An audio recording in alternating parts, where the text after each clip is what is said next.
Stock Market Morning Prep video for Wednesday, August 27th. Markets again, green across the board. Just enough to push the markets at all-time highs yet again. We did hit our, finally we hit our target in the ES of 2000. And now we're looking for that 1272 extension, which I'll show you on the charts. Dow Jones up 29, NASDAQ up 13, S&P up $2.10, and Russell up $9.95. Basically 1 to 0.2% across the board. Very, very quiet trading. Very quiet. It's getting worse and worse as the week goes on. As we all know, U.S. has a big holiday, the Labor Day, on Monday, so a lot of market participants are taking advantage of it, as well as I am. So just a quick admin note, today will be the last day of the videos. I'll pick it back up on September the 3rd, which is next Wednesday, a week from today. Just looking to sleep a little in, taking advantage of the lack of volatility and lack of volume. I will be around, and I will be watching the markets as usual, but just trying to sleep in a little bit in the morning and taking advantage of the quiet time here in the markets. All right, so what do we have? Well, we have a few things and a few interesting things, and it's going to be interesting really next week to see what's going to happen next week. Let's take a look at a McClellan oscillator. We hit the 2000 mark, and we are looking for a 2006, 2000, and maybe 12 in the ES, and see what happens there. Now, I'm liking an idea of fading this move, but we all know that we're not fading the move just because price is up there. So we're going to wait, and we're going to see what happens if we have some weakness. Now, the transportation sector was actually very interesting at the end of the day. It started to lose a lot of steam to the upside. Actually, it was kind of weak pretty much all day. It really didn't do much of anything while the other indices and CNBC pundits popping their hats on, saying, "Hey, where do we go from here?" And he brings all of the bulls on and saying, "Oh, we're going to 2150 and 2200 in the S&P," and rightfully so. It probably is that way. By year's end, I'm looking at maybe early 2015. It's only 4 months away already. The year's almost over. But I think that you just can't go straight up without having another small correction. Now, we had, I think it was a 4% correction. And I just don't think that's enough. We had a 4% correction for 1 week, and we rallied 2. So there's no digest of the move. There's no pent-up energy. The market just rallied straight right back up again.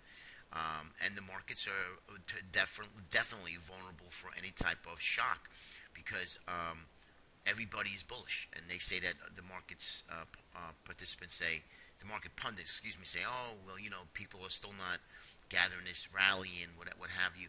No matter what, price is price. And when you have price running up, straight up, you have to expect some sort of a pullback. And that's what we look at as technicians. We look for clues. Now, this would be a fade if the market does roll over, obviously. So if you're not comfortable fading a market, and it's actually, no doubt about it, a bullish trend, strong trend at the moment, besides the fact of lack of liquidity and lack of volume. And I think part of the reason why the market's actually drifted this high because of that. There is no liquidity, there's no volume, and you have one-sided market. So you have bullish market, and there's no sellers around. And there's really no one around. If you really look at it, after about 9:45, 10 o'clock in the morning, it's very, very quiet. But the good thing about it is that the week is over, and then we go into September. And I love it because September brings on volatility, good or bad. At least we get some movement in price, and that's what I'm really looking for. So let's keep an eye on the McClellan oscillator. I like to see this thing pop way up in this area here. And then we get into an overbought state, and that's what I'm looking for, and see what the market does for any clues, okay? Real quick, and the reason why we're not having much movement is because stocks aren't moving. You can see. We had one good guy came out of CNBC yesterday, and I'm like, oh my God, praise the guy. At least somebody said something of significance. Stocks aren't moving. They're buying the index, and that's what's happening here. You can see that. Markets are making new highs. How come stocks above the 50-day moving average aren't moving higher? And you can see that clearly here. And they're buying the index. Now, something interesting what I am liking is I'm starting to like crude oil. I've always liked crude. And I like crude at this area at 92-ish, right up in here. Anytime it dips into the 92 area, there's buyers down here, and I'll be looking for any dip into the 92 to 93-ish area to look to start buying some here on a trade with your stops below 92, let's say 91.50. But the bullish percent energy, as you can see, it's deeply oversold, and we're just getting our bullish cross in the MACD. Histograms are now positive, and stochastics rolled over above 20. So I'm liking this. Now, remember, it's the holiday week, so there's no one around. This could all be skewed. So I'm not doing anything until next week. I want to see a couple of days of price where everybody's back to work, and then we will start looking for it. But for ideas for next week, I do like the energy sector. Okay? All right, let's go into some of the indices. Now, bonds are getting interesting yet again. We're coming into the sweet spot. I want to see what bonds do. Now, bonds can take out this 39.14 here. I think you can have another shot at the highs. We've already made our extension target from way back when. So now we're still on an uptrend, right? Pullbacks are being bought. Pullbacks are being bought. Let's see if this is going to be a deeper pullback. We're into the support. Remember when I mentioned this was resistance? I think I was talking about it here last week. I drew this line, and sure enough, we're here. Now we're into support, so we can get back above it. Now, if we break below it, then maybe there's a deeper downside correction in bonds. But let's just watch it. I wouldn't be so inclined to start nibbling in his thing short just yet. We did have 3 days above it, which is nice. Let's see what happens today if we can get back above that 20-day moving average. But bonds do look interesting. All right, this is the 2000 target that I put across on that head and shoulders, that inverted head and shoulders. We hit that target, as you can see. And, you know, vertical. This is literally vertical. This is up 9. Now it's 14, 12, or 13 out of 14 days. It's unheard of. It's ridiculous, to be quite honest with you, when you have indices moving and stocks don't move. And literally, when I mean, you look at the higher beta names, the Baidu's rolled over, LinkedIn's rolled over, Tesla rolling over. The leaders of the markets are not moving. That's all indices, and that's why it's frustrating, because you're looking at things to do and you can't find things. When you do find something, you know, you're looking to get in, all of a sudden it just rolls over and there's no entry. So this is ridiculous, but nonetheless, this is what we're dealt with. So we hit our target. Now we need to see where it goes. Does it go? Maybe it goes to the upside.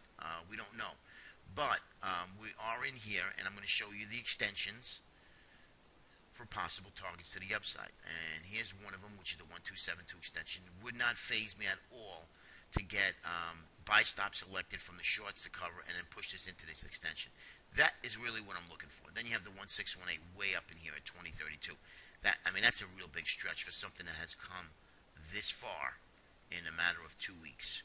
Okay, and this is, as you see, our inverted head and shoulders pattern here, right up in here. Left shoulder, head, right shoulder, and that was the neckline, and that where the measured move was. So target hit, target met.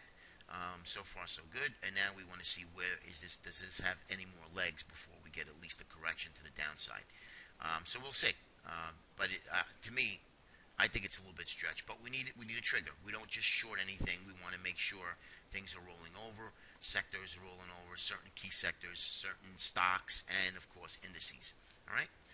Take a look at diamonds again. Double top here. Quite stretched, as well as all of the other 5 that we follow. But I got some upside targets and downside targets here placed. So if we do break out of this high, this previous high, then look for the 1272 extension. IWM's finally starting to kick in a little bit, so that's good for the markets, right? If we start to roll over, now we're looking for that 61.8% retracement right here. So maybe we tag that little extension from high to low that we just did. And these are these little small targets here from high to low. Maybe we tag that 127 and start to roll over again. We did have some decent volume in the IWM, so that's not bad. That's not a bad sign. Here's what I'm usually always get worried about is the transports. As you can see, starting to roll over here a little bit. Nothing really crazy, nothing to worry about. We're still above the 8. We're still in that middle trend line support. And then, of course, we have a lot of overhead support. We have support below in our moving averages. So far so good right now, but not too bad. But when you're looking at it on an intraday basis, you do have some market divergence starting to form here. And then lastly is the Qs.